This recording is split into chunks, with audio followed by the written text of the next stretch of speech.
Namaste, Saraswati Devi, Gauravani Pratari. Namo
Okay. Can I get some water, please? Anybody willing to organize that? Who's cooking today? Pushpa and John.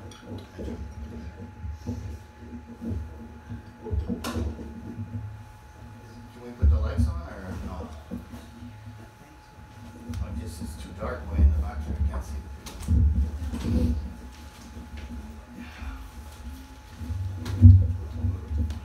This is not going to feed back the speaker? No, it goes.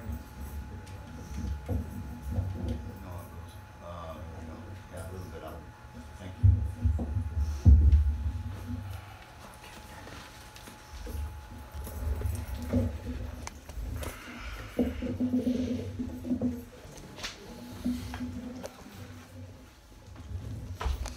Good audio and that video is turning into high tech.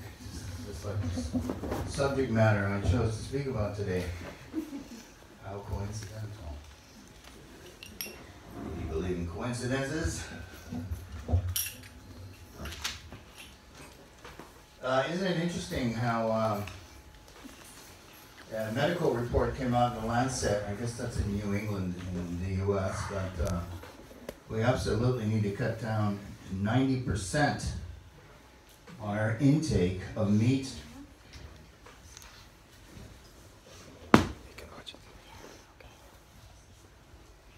And dairy.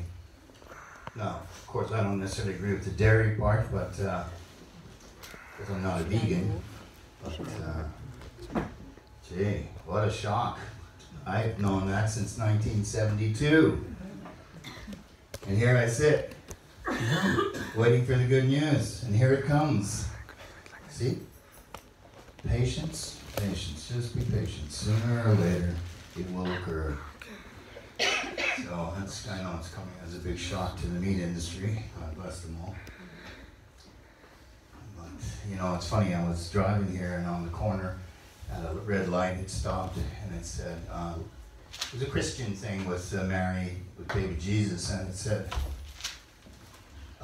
life is a gift from God. Absolutely. And the second statement at the bottom said, all life is sacred. Well, I agree with that. All life is sacred. How do we eat animals if all life is sacred? Exactly. Is it all life or just certain life forms? Anyway, that's not my subject matter. I just had to say a couple words on that. Okay. Guess they don't need to hear me sing downstairs, do they? They didn't put in for torture, did they? There you go.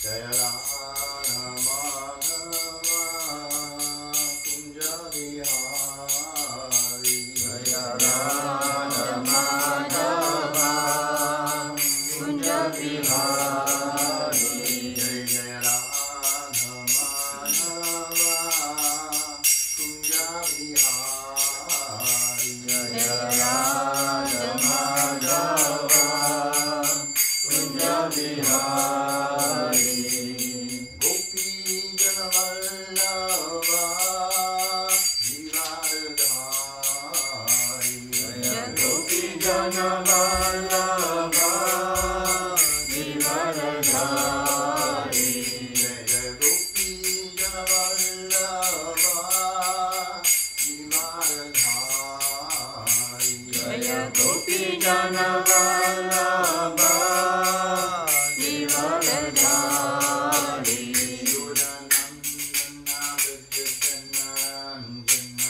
Yashodanandana Braja Jana Ranjana Yashodanandana Braja Jana Ranjana Yashodanandana Braja Jana Ranjana Yamuna Tira Vanachari Yamuna Tira Vanachari Yamuna Tira Vanachari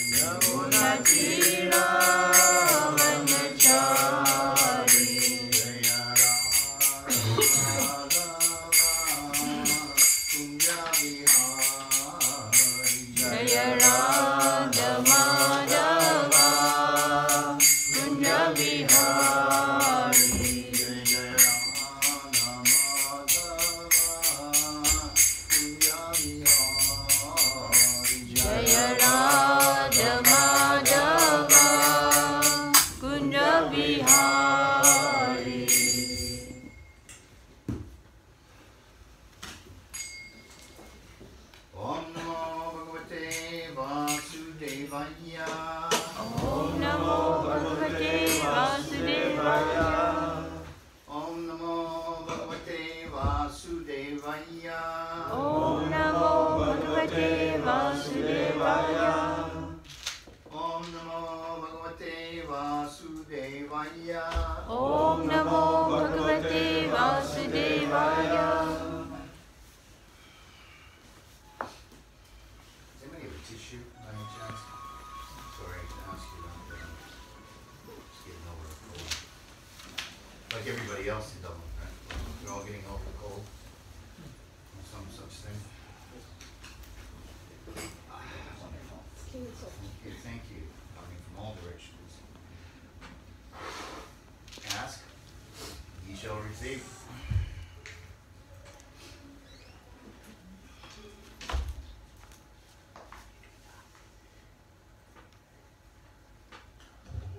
Hare Krishna. So, I was listening to an old lecture from Prabhupada. You know, no matter how old the lecture is, this was a lecture given by His Divine Grace, our founder Acharya A.C. Bhaktivedanta Swami back in 1973. No matter how old it is, it never gets old when you hear it. So I've taken my inspiration from listening to this particular lecture. So today I'm going to talk, this is my title, Smartphone to Heartphone. Time for your upgrade. Smartphone to heartphone. Time for your upgrade. Okay, now, Bhagavad Gita, our fundamental Shastra or scripture, we have a complete record of the conversation and all the events that took place in the Mahabharata. We have a complete record. And everything that was said between Krishna and Arjuna, particularly in the conversation of the Bhagavad Gita, the sacred song of God. Since they had no video and audio recording 5,000 years ago, how was it recorded? Good question. Let me read one verse from Bhagavad Gita that Prabhupada quoted. Sanjaya Vacha Evam Ukto Rishikesho Budakeshena Bharata Senayor Ubayor Madhye Stapayitva Ratottamam. Sanjaya said, O descendant of Bharata, this is Krishna, no, this is Sanjaya speaking to Dhritarashtra, the king, the blind king. And Sanjaya is giving him a play-by-play of everything that's happening. Yet, they're not there. They're off in I think in the palace, someplace else. They're not present at the site.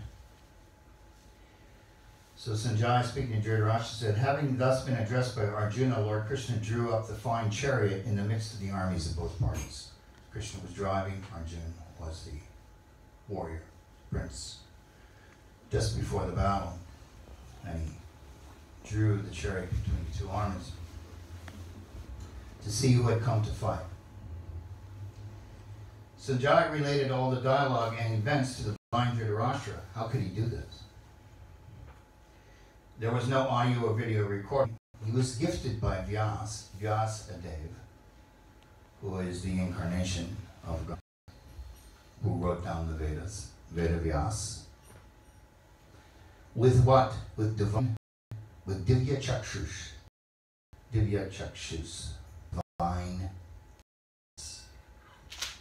divine sight, divine vision. And in the course of that, he was able to see every event, hear every conversation, even though the thoughts of the combatants. Even the thoughts of the combatants were included. Now, would you not Divya Chakshus? shoes? I wonder. Would that not come in handy on occasion? Even just to know what people are thinking when they're looking at you. That'd be helpful. So, Prabhupada points out that in the modern era, people are impressed with scientific development. Well, there's been a lot of scientific development these days. We are approaching the age of Aquarius, astrologically speaking, which means that the scientific development should be sped up at a much more rapid rate. Is that not what's happening? I think so. And we had television, or radio, television, now we have smartphones, telephones of course, smartphones, Skype, WhatsApp, FaceTime. We have all these wonderful methods of communication. When I was a child, I never thought we'd actually, in my lifetime, talk about video telephones where you could actually see the person on the other side, you know, as you spoke to them. I said, well, that's not going to happen in my lifetime. It has. I use it all the time. So, Prabhupada mentions, he says, you can eat, oh no, I said that. But he says this, but all these machines are made from what? From the gross elements. Not from subtle elements. Not from the subtle elements of creation. Only the gross elements. Yet they're marvelous nonetheless.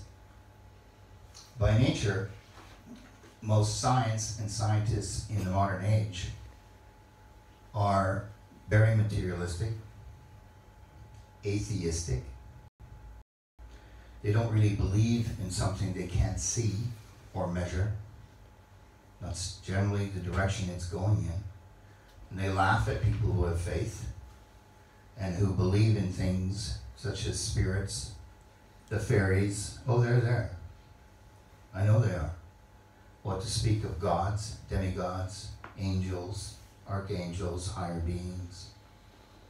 What to speak of God? Haven't seen it, don't believe it. So they're spreading materialism and godlessness with their scientific advancement. Seems to go hand in hand somehow. Material energy is divided into gross and subtle elements. In the Bhagavad Gita, Bhumarapan nalo vayu, kam mano buddhareva cha, ahankar tiyam me, vina prakritir ashtada. Bhumarapan nalo vayu, kam is earth, water, fire, air, ether. Those are the gross elements. So anything to do with smartphones and high technology consists within the sphere of the five elements. Those the earth are there. Then come mano buddha ahankar. We go to the element mind, manas, buddhi, intelligence, and ahankar, ego, false ego. Prabhupada used to call it false ego. These are the elements. Can we travel at the speed of the mind? Yet? Can we even travel at the speed of... No, we can't. You and I can travel at the speed of mind because we can think of a place and we're there immediately in the mind. That's the speed of the mind. But you didn't bring your body with you, you see, just your mind. So, we're becoming more and more like machines because what do we use? More and more of machines. And less like humans. No offense, my friends. I don't mean to offend anybody. Because us now prefer to interact with machines rather than human beings. Subsequent people we see are actually not developing social skills, correct? It's becoming a problem. Years ago, when I was younger, if you saw 6 people going out to dinner at a restaurant, sitting in the waiting area, waiting to be seated at their table, they were all engaging and speaking to each other because they were all there to dine together. But now when I see them, they're all sitting there and they're all 6 on the mobile phone, the smartphone. Texting. Because, my friends, FOMO. Watch for FOMO. Serious problem. I talk to my clients around the world and they tell me, I got a problem with FOMO. You know what FOMO is, don't you? FOMO. Fear of missing out. That's FOMO. Oh my God, is that my phone that dinged, or was it yours? Let me check. I'll be right with you.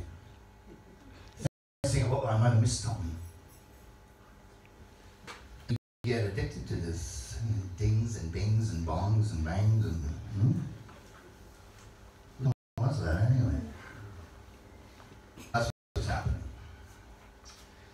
Okay. Scientists are proud of their recent technological developments while having no knowledge or understanding of the subtler forces and abilities employed using advanced laws of yoga known as Ashtasiddhi, 8 cities, and also being able to see past, present, and future. Are these things possible? Yes. Can you get them on your smartphone? No. But you can Google the Mahabharata on your smartphone, so you might argue that's handy to have, or the Bhagavad Gita, or whatever you like.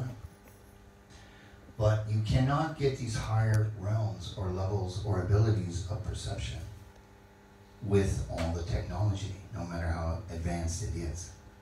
Because in order to do that, my friends, we have to go outward to the phone and to the technology, or what? Or do we go inward? Our world, if you watch it carefully, if you watch nature, since I was born anyway, in all the old films I've seen, nature hasn't changed. Nature is ebb and flow. Right? Watch your lungs. Do your lungs not breathe out and then breathe in? Do you sometimes skip a breath in, do 2 out, and then maybe 1 in, or maybe 3 in and 1 out? I don't think so. There's ebb and flow in everything. What about seasons? Do you think we'll skip winter this year? Any chance of that? We'll just go from fall to spring. Wouldn't that be nice? I know some of you would really like, who don't like the cold. Especially people from war. Everything is in its rightful time. Right? So, we see a person. When we see a person, what do we see? Parts of the person, which are what? The senses. The senses, the 5 senses, sense organs, sense perception, are connected to the 5 gross elements. Correct? This is how creation is. Creation takes place first in space and within sound.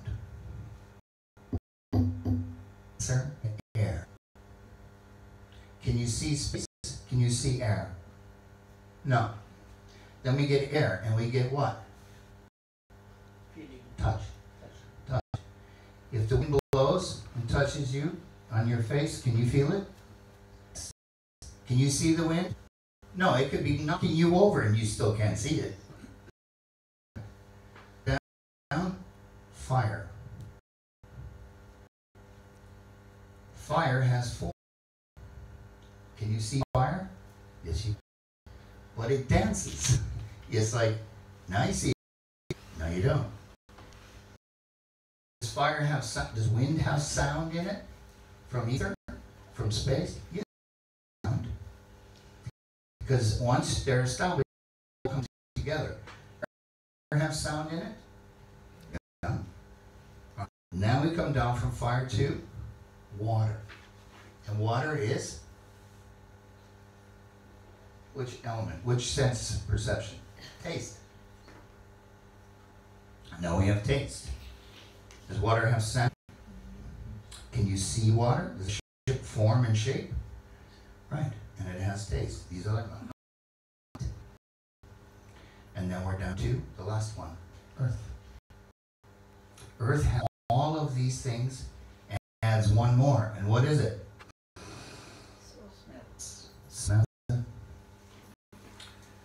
Prabhupada says, but we can see the senses and interact with the senses with others, but we cannot see the direct of the senses. The senses is the mind. And the mind is intelligence. And the owner of the intelligence is the soul. Here's a verse, Bhagavad Gita 3:42, Indriyani para manasastu para buddhir yudhe sa. The working sense is superior. Fair statement. The mind is higher than the senses. Intelligence is higher than the mind, and the soul is even higher.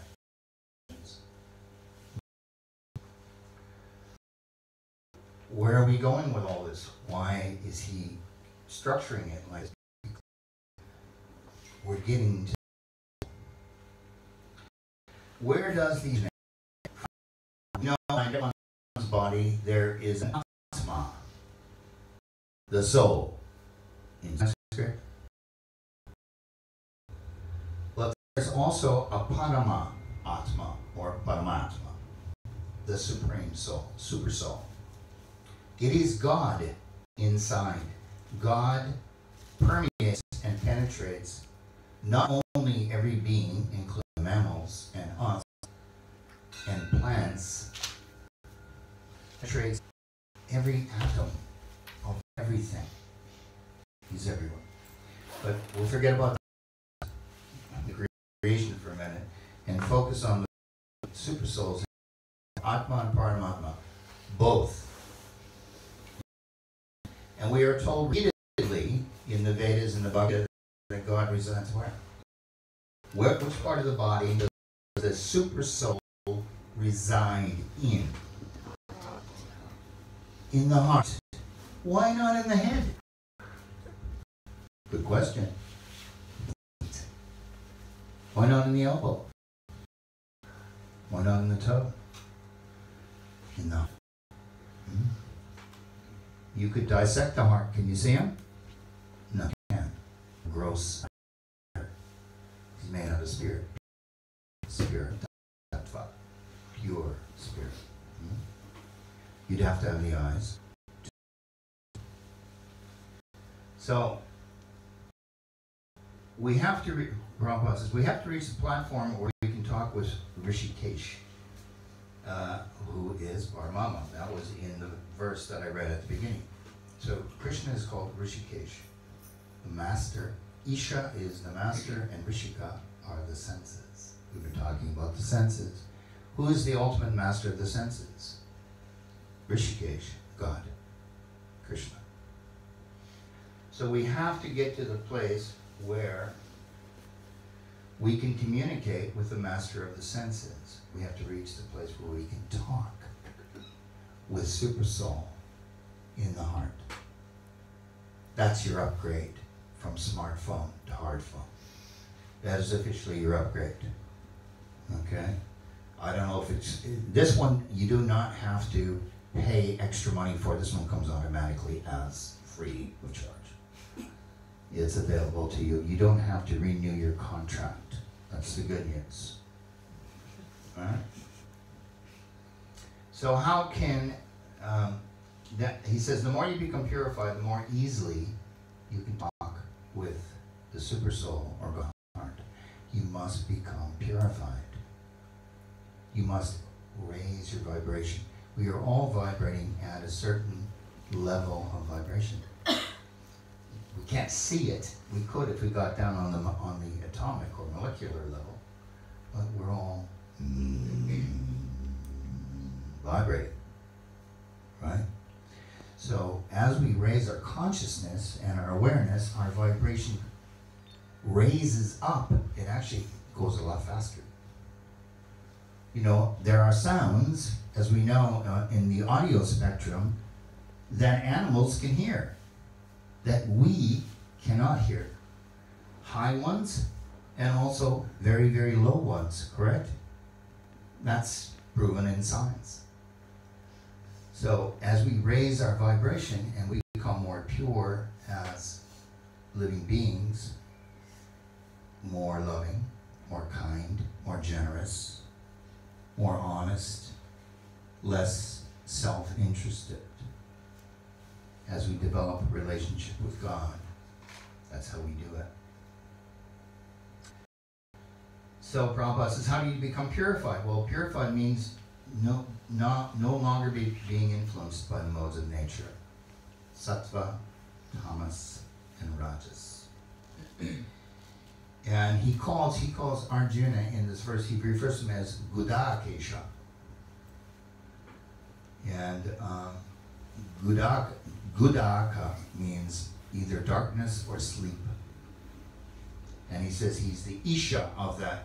You're the master of darkness. In other words, you're an enlightened soul. That's what he's essentially saying to him. Even though Arjuna at that moment is about to go through his, if you will, dark night of the soul. Is that not what happens? And a few verses from there, exactly what happens is he decides, no, I can't fight. And he gets a little confused about his dharma and his duty, but we're not talking about that today. So it is to overcome darkness, it's to overcome ignorance, it's to overcome sleep, laziness, lethargy. We could add that. If you become master of the material senses, then you become Gudakesha. Okay? Daivi yesha gunamahi mama maya duratyaya mameva ye prapadyante maya metam tarantite. This divine energy of mind, consisting of the three modes of nature, is duratyaya. This maya, this illusory energy, is duratyaya, very, very difficult to overcome. Extremely, if you go, you're out of here. No more death, old age, no more disease, and all the rest of that stuff that none of you want, but you get. Okay, super soul in the heart. Yanam Krishna, I love this line. I am seated in everyone's heart. There it is. Hridi, in the heart. Hrid means heart, or Hridaya. And from me come remembrance, knowledge, and forgetfulness. That's interesting. Knowledge. How do we even get through life without knowledge? We have to learn. We all have knowledge in various specific areas that we've studied in, that we've developed. Our talents, our abilities, our formal studies. And remembrance. We have memories, lots of us, even from early childhood, no? We can remember specific things. Some people have the bleed through from the subconscious and they'll get past life recollections. I know lots of people. Lots of my clients I've talked with about that, remember specific lifetimes. Especially, I'll point it out in their birth chart and I'll say, well, you had a lifetime of such as, yeah, I know, I saw that one. And I'm looking at them going, well, what happened in that lifetime? Because I can see it. Yeah, well, it didn't go well. Yeah, I know, that's what it looks like. Now, sometimes you can see past lives.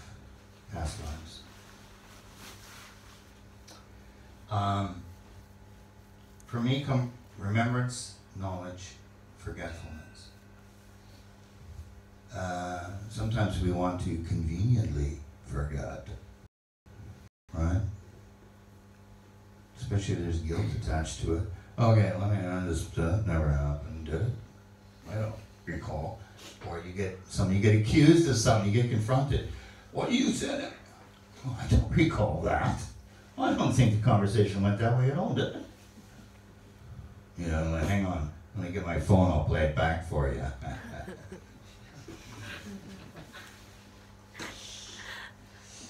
So, remembrance, so important. How many things do we have to remember, right? It's very frustrating when you have something on the tip of your tongue, you know, a name or a word or this or that. I just can't. It's on the tip of my tongue. I have it here, but I can't remember. Right? So, God in the heart.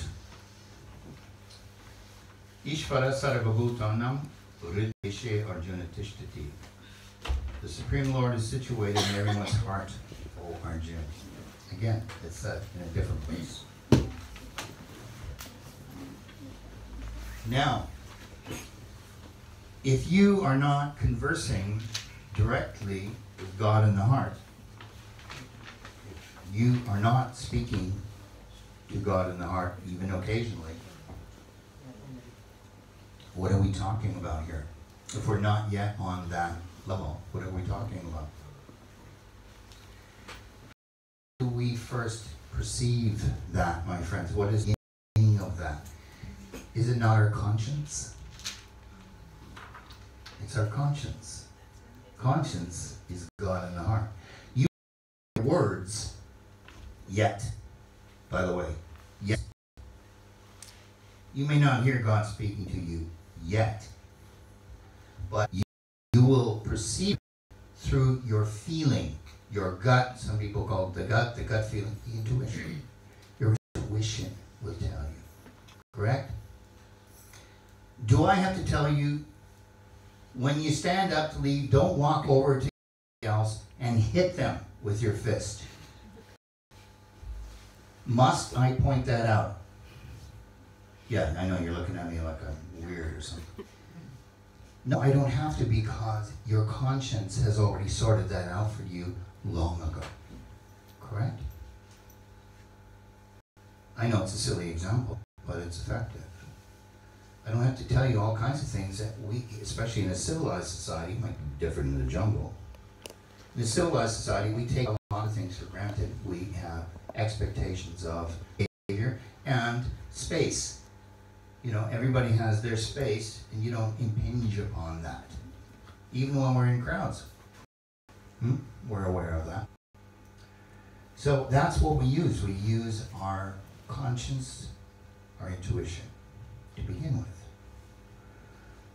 Sometimes you gotta listen to your intuition.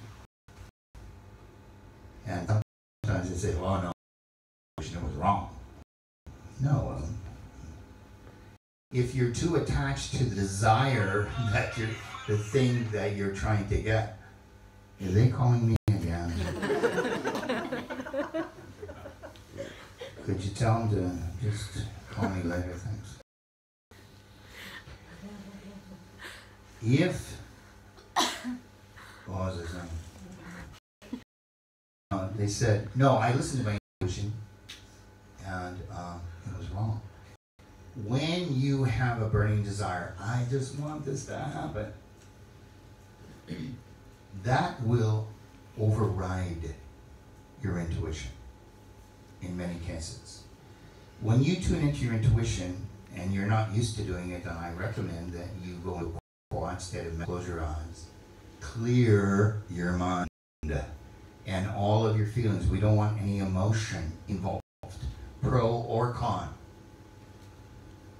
You'll get in touch with your intuition, and your intuition will tell you sometimes what you don't want to hear. You know? This happens a lot when I speak to people in terms of relationships. Okay, you met this guy, and then met this relationship, and went for 2 years, and now you're not together, and all this stuff happened. What did your intuition tell you when you first met him? Obviously, you were attracted to him. Maybe he was funny. Maybe he had a great smile. I don't know. What did your intuition tell you? Very quickly, in the first 5 minutes, or instantaneously, in the first half an hour, my intuition said he was trouble. He was troubled. Here we are down the line. Was he troubled? Oh my God, was he ever troubled? So your intuition was correct, but you chose not to listen to it. You know how many times I've heard that? Maybe not the exact story, but you understand. Okay.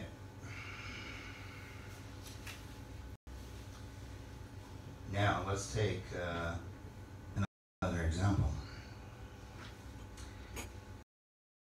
Animals have instincts, do they not? We call it animal instinct. A dog will always behave like a dog. A dog will not behave like a cat, and vice versa. We all know that, right?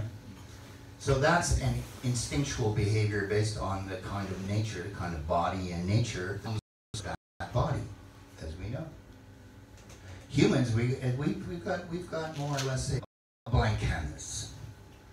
We can be like humans, we could behave like animals, or we could behave like gods. See, we have free will. We if we want to. So if we're humans, we should be evolving, because everybody's business is to evolve, my friends. So we don't want to remain human. We want to go into our divine self and be godlike, angelic, generous, loving, unconditionally loving. That's where we're going, although that's not my subject here. Now, Prabhupada has also explained to us that instinct in animals is nothing more than the super soul within the heart of each animal. It's God in the heart. He's there in the heart of the animal as well. Well, how can you prove that? Very simply. Has some horses. That's her thing. And of course it's very common in Ireland. This is very much a equestrian country, as we all know. And when you take the horses down the hedges along the road, and you let them graze along the hedgerows, the hedges, and all the plants that grow wild on the hedges, the horses will eat certain plants and avoid others. Well, what did you sit there and read it to them out of the Materia Medica, or how did they know what to eat, what not to eat? They know. Instinctively, they know, because Super Soul is in the heart. And they all know. They all seem to know. I've watched them. So, for example, the horses will eat thistle because it purifies the liver. But the thistles, as you know, have very sharp thorns on them, but the flower is purple, isn't it? I believe it's a purple flower. When they pick, they eat just the flower. And when they do it, they put their lips back. They retract their lips so they won't get stuck with the thorns, and just grab the thistle, the flower, with their teeth. They don't eat anything else like that by retracting their lips. Who taught them how to do that? They eat herb Robert, which is another one that grows wild, and that removes worms from their digestive system. They strip bark off the willow with their teeth, and they eat the bark. And what does that do? It reduces inflammation. Maybe I had to go to a horse doctor, get some advice, because they know. This is the Super Soul in the heart, my friends. Okay, how do we contact the Super Soul? Jitatmana prashantasya paramatma samayata. Bhagavad Gita chapter 6 verse 7. For one who has conquered the mind, the super soul is already reached. If you've conquered your mind, we've reached the super soul. For he has attained what? One thing, and one thing in particular. Tranquility. Peace. That's how you know you're there. If you're peaceful at all times in everything, no matter what happens, no matter what you're afraid is going to happen, no matter what has happened in the past, if you're in a peaceful, balanced state of mind, always, you are well on your way to contacting or speaking with God in the heart. To such a person, happiness and distress, heat and cold, honor and dishonor are all the same. So effectively, nothing bothers you. Can you imagine? Is there anybody here who has actually achieved that? Where nothing ever bothers them? And they're just solid and steady no matter what. Come on, it's got to be one or two. Yeah, that's where we got. Once we're there, we're knocking on the door to Super Soul. All right? Okay. Now I'm going to tell you some stories of people who talk to God. And God talks to them. Because that's where we're trying to get with this. That's where when all the fun takes place. Believe me. That's when all the fun takes place. And of course, sometimes, I should mention this, we can see, how many people here have seen Krishna or any manifestations of God or higher beings or the Guru appear to them in a dream? 1, 2, 3, 4, 5, 6. Yep, none of the hands are coming up. People don't want to put their hand up because they're being modest, and I don't blame you. Yeah, you know, that's it. That's very important when that happens. That's a great blessing. When you read Chaitanya Charitamrita or Srimad Bhagavatam, you see all of these great devotees, Krishna and various aspects of the Godhead, appear to them in dreams, right? This is what happened with Prabhupada. His guru, Bhaktisiddhanta, kept appearing to him, and you need to go to the West. When will you go to the West? You must go to the West and tell them all about Krishna.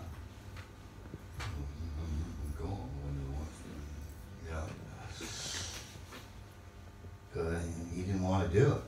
It seemed too difficult. What if he didn't do it? You think we'd all be sitting here today? We wouldn't. And all these other places around the world where all these people gather for a similar purpose? No. If he didn't surrender and do it. You see how important that is? You say, yeah, well, who am I? I'm not important. You may not be important at the moment, but you may become very important. You may become the cog in the wheel. You may become the effective instrument. It depends on your degree of surrender. I'm not saying we all have to go there. That's not what I'm saying. But you need to think about it once or twice. There was a girl, devotee girl, in Mayapur, in Bengal, at the Mayapur temple. And she's visiting from the West. And she was sitting on the floor in front of the deity, like we are doing now. And she was thinking about Lord Nrsingadev, the half man, half lion incarnate. There he is in the corner, right there. If you want to look at his painting, that's him. half man, half lion, wonderful incarnation. We won't tell that story right now, but most of us know who he is. And she was thinking about Nrsingadev, and they had a deity of Nrsingadev, as you might have seen in my Buddhism. It's cool, right? Deity of Nrsingadev. Like this. And she took the edge of her sari. She was wearing a sari, which she doesn't normally do, but she was. And she started wiping the floor. And thinking that, no, there's some water on the floor here. I'm going to clean the temple floor for Nrsingadev, just with the edge of her sari, right? And then within 60 seconds, a devotee came to her and said, she got up and she walked out to the front, out the front of the temple, and this devotee came, come here, you have to make the offering, to Nrsingadev at his altar. And immediately, she was taken to his altar, right in front of him, the deity of Nrsingadev, given the offering plate with the flame and the flowers on the offering plate, and she was stunned. And the pujari, Nrsingadev's priest, said, "You know what to do, don't you?" He said, yeah. Well then, make your offering. He's waiting. So she made the offering. This happened within a minute of her doing her little bit of service for Nrsingadev. Well, in that case, come and do some real service for me. You make the offering. Instantly.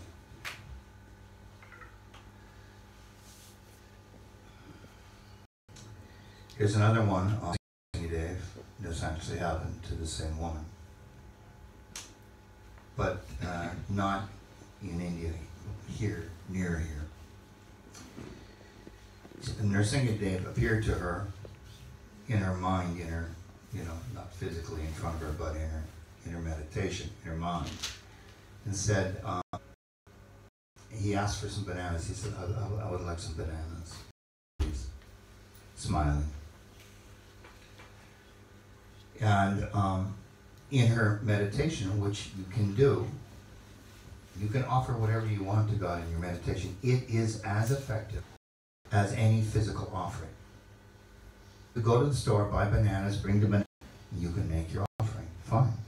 Or you can offer them to the sugar that you have on your... But you don't have to do any of that. You can just offer it in your mind, and that offering will be accepted because it's God. Heart. Yeah? So she offered him 5 bananas in the meditation. He appeared to her again the next day, smiling, the bananas in his left hand. He got the bananas. The 3rd day he appeared again with the bananas, but he only had 3 left. Smiling still. He had eaten 2 of them. So that was her experience. There was a devotee, we went to Rath Yatra in Jagannath Puri, and the night before they had the big Rath Yatra parade or procession through the streets of Puri in India. This woman had a dream that they were tying Lord Jagannath to a telephone pole. He said, oh my God, why are they tying him to a telephone pole? The next day, when they put the deities on the chariots, on their Rath Yatra carts, they tie them, because these are big, huge sculptures of Jagannath, which is Krishna, and Subhadra, the sister, and Balaram, the brother. I mean, they weigh they're the arms are 6 feet across, and they're extremely heavy. And they tie them to poles and to get them up the ramp onto the cart. That's what they do. So that's what she had seen in the dream. There's another devotee girl who works in the middle of a big city. and she manages a business. And she went on a lunch break to a pub, not to drink, to have lunch. And she was eating a bowl of cauliflower soup, she said. And she was feeling very guilty because she's all wrapped up in her work, and she's thinking, you know, I don't, even though she talks to God and thinks about him a lot, she doesn't do puja or make offerings, and she was feeling like, you know, I don't really do enough for you. I don't know how I'm going to get back to the spiritual world at the end of my life. How will I go back to God? Because I'm so wrapped up in all these responsibilities and material life. Yet I think about you all the time, which is true. So as she was thinking like this, a song came on the sound system in the pub, and it was My Sweet Lord by George Harrison, and he was chanting Hare Krishna, Krishna Krishna, Hare Hare, Hallelujah, Hallelujah. So what is that? That we call an omen, correct? So there was the communication. Omens you need to learn to pay attention to. Omens, the universe, you don't even have to be godly or interested in spirituality. Omens are always happening. But if you are a conscious person and a spiritual person, then those omens will become more powerful and prescient for you. They will really be shown to you in all kinds of different ways. You just need to see. You need to pay attention to the signs. So I won't get into, I could do a whole class on omens, but that's not what we're doing here today. In Mayapur, again, this devotee was in the temple in the morning and looking at Radha and Krishna deities on the altar. And she'd been there for several days, so she looked at Radha's. Of course, the deities are made of marble, for those of you who don't know. So they should virtually look the same every day, you know? Except that they changed their dress. And Radha's face was quite puffy, as though she had put on a weight. And this girl looks at Radha, this devotee looks at Radha and says, "Did you put on weight? I mean, your face is kind of puffy." And Radha goes, "Oh, that's him. He was feeding me sweets all night long." She points to Krishna. So, that's that one.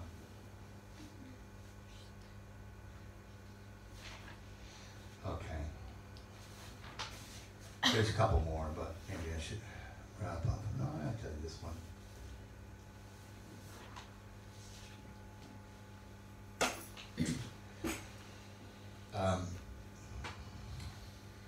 There was a devotee couple a married couple who went to a wedding. And the wedding was the woman's brother's wedding, and it was held in Spain. And people were there for a few days. And one day, one of the groomsmen, you know, her brother's groomsmen, all his closest friends that are, you know, in the wedding party, one of the groomsmen said to her, you know, when are you and I going to get together? And she said, "What?" He said, "When are you and I going to get together?" She said, "What are you talking about? I'm married." He said, "That's no big thing. I can fix that. I can get rid of him. Just say the word. I'll do it." Pretty strong statement. And so she was wrestling around in her mind that she was, you know, upset with the statement. And she said, no, whatever she said, you don't have to bother getting rid of him, thanks very much. Anyway, she walked away. She was debating in her mind whether she should tell her husband the story. He's probably not going to like it. So she did finally tell him what happened, several hours later. And he became upset, not surprisingly. And he was going to go have some words with this gentleman. And she said, no, please don't do that. It's my brother's wedding. We don't want any negative energy here at my brother's wedding. So he relented. He said, okay, I won't do it. But he was angry because such a thing had been suggested by this person. So he decided he would talk to God about it. He talked to Nrsingadev about it. Nrsingadev is a protector. He's there to help devotees who are under attack, like Prahlad Maharaj was under attack, no? They tried to kill Prahlad in a dozen ways. And they failed because he was being protected by Nrsingadev, as we know in the story. And Prahlad was just a child. So her husband began to pray to Nrsingadev to banish this man. Not to hurt him, just to make him go away, make him disappear somehow or other, so that he would no longer be in their lives. Pretty much what he decided to do. So curiously, this same couple who got married were having yet another wedding ceremony about, I don't know if it was maybe a month later. They had more than one wedding ceremony. And of course, he's a groomsman. He's going to be there as part of the wedding party. Why wouldn't he be?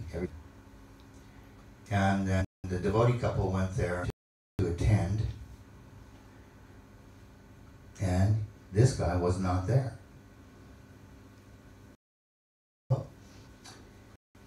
And for the next 4 years, no one heard. He didn't show up. I never saw him. He was around. He never came by. He never engaged. So that's what happened. That's what a contact or connection with do. Protect you without anything being done on your part, especially just situation. Nothing happened to the guy, but he doesn't come around anymore. So these are examples of how to contact God in the heart. And he will come to protect you with all a problem. So let's finish it off in the 4 verses in Bhagavad Gita. I'm not going to read all of them. In the 10th chapter, Krishna says, to those who are constantly devoted and with love, I give the understanding by which they can come to me. To show them special mercy, I, dwelling in their hearts, destroy with the shining knowledge the dark born of ignorance. So,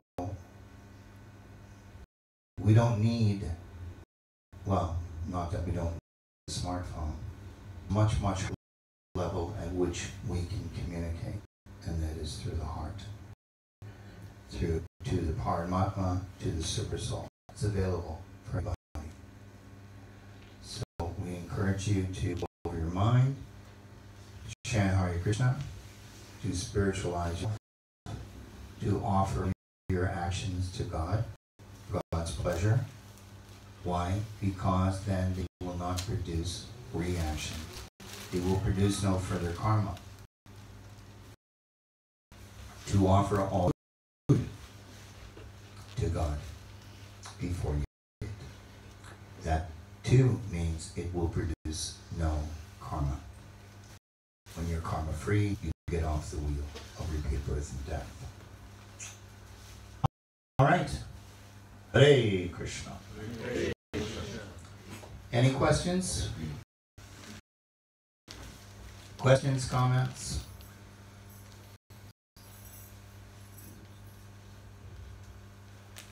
I believe we will have kirtan now. Cool. And followed by the vegetarian feast of prasad, food offered to God on the altar. So you're all very welcome. Hare Krishna. Oh.